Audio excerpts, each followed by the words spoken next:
Price absolutely does not indicate quality in the furniture industry. I wanted to know what does indicate quality. So I bought this little guy from Wayfair and this vintage table online with similar design Holy features. shit, that looks nice. I took them both to Coco's studio to run a few durability tests. What we found explained a lot about how furniture used to be made versus now, and what the future of furniture might look like. I'm so here for this. I want the vintage table. Yeah, the crazy thing is, too, a lot of the reason why vintage tables are really good is, like, they're not producible anymore.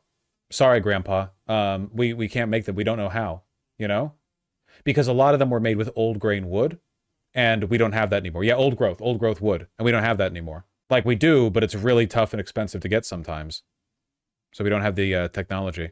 Old growth. You know when you go to Home Depot and you see all their big 2x4s in a section, and they're like a light yellow, and you can see the grain of the wood, like, or you can see the rings at the end grain, and they're really far apart. That's because those trees were like speed grown to be harvested for 2x4. And they come apart pretty easy. You know, they like splinter at the edges. Whereas a lot of the older furniture is like made out of wood that's basically indestructible. I'm not even talking particle board. I'm talking about real wood, but it's the structure of trees that have been alive for 1 million years is much sturdier in a lot of cases.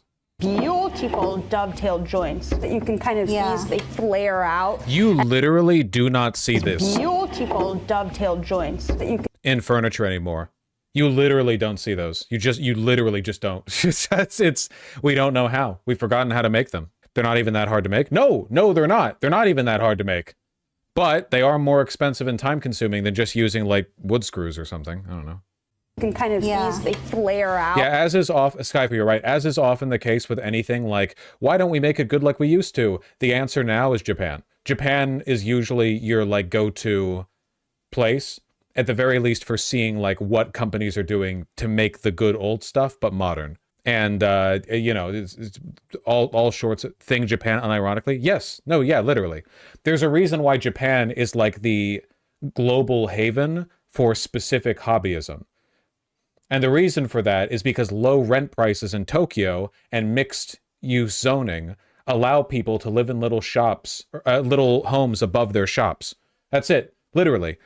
All over Tokyo, and Tokyo is basically like infinitely big, by the way. All over Tokyo, there are guys who live, their home is here with a little kitchen and bed and bathroom, and then you walk downstairs and open a door, and now you're in the shop. And the shop and rent's low, and they can just make stuff there.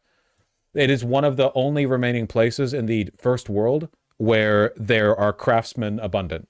Okay, so I'm going to start in this one area where you do see a little bit of water damage here. So obviously this looks like this is still the maple. So my guess would be that this is actually solid maple and not veneered at all. I don't know if you saw that water damage that was there, but just by knocking it down, I could very easily sand this entire thing and refinish it, no problem. Meanwhile, the Wayfair table. So as you can see, we've got our primer layer underneath, and we also have MDF, a medium density fiberboard. The dust from MDF is far more dangerous than the dust of plywood or any sawdust. It's also really bad for water. Old IKEA lath tables or something that get really bubbly, that's because water has penetrated the MDF layer. Next, we decided to test. Best tool used, billionaire spotted. It's probably like $700 tool. Yeah, one of the nice things about real furniture too is that if it gets damaged, you can just sand it down, but you can't sand down the fake shit because then you just expose the particle board and destroy the veneer, you know? Like you can replace veneers, but it just gets increasingly difficult.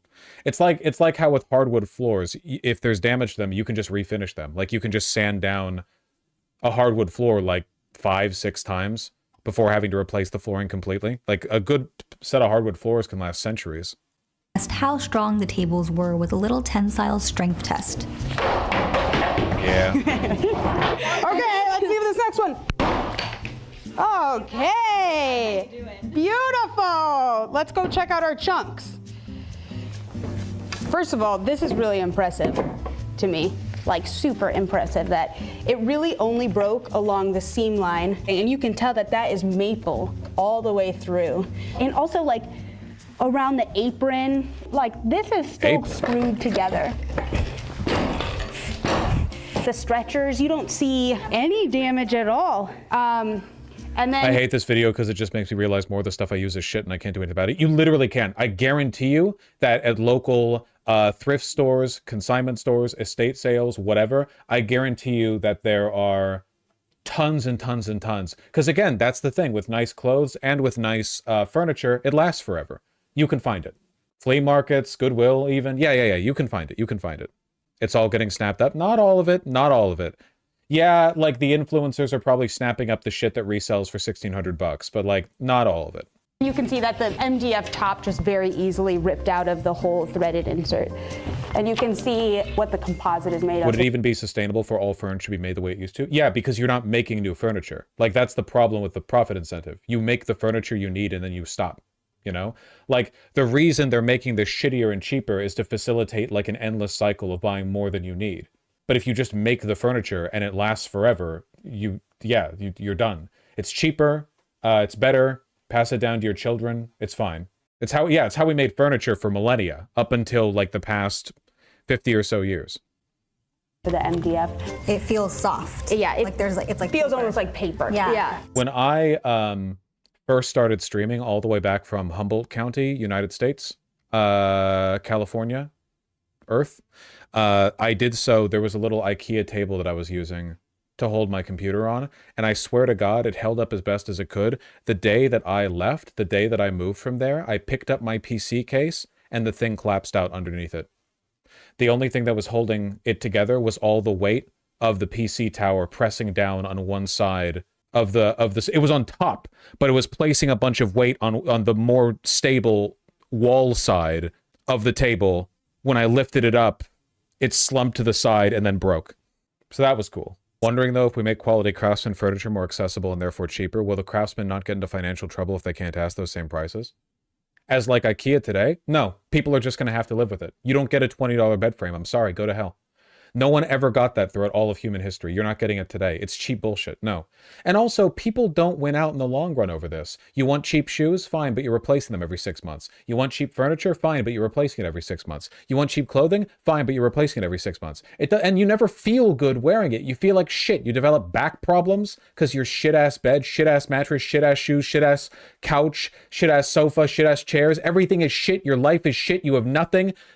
It's over. It's over. Yeah, I think people could stand to save up a little bit for a nice piece of furniture. And we're talking about changes that would put more money in the hands of these people, too. Like, the reason people feel like they need their little $20 couches or whatever is because of the same economic extraction that has created these conditions of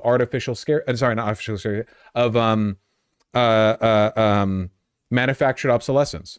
As for my coffee table search, I ended up finding this one at a yard sale. That looks really nice. It was made in North Carolina in the early 2000s by a company named Drexel, and it's in perfect condition. But the best part is I got it for $20. I'm telling you guys, it takes a little bit of work, but how much furniture do you really need?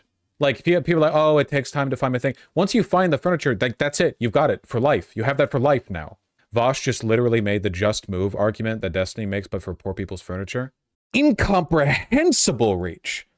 I don't know what psychological whatever is going on that motivated you to run to that one, but like you might as well have made that statement while I was in the bathroom. You could have talked to the chair, and that would have been about as apropos. Unfathomable.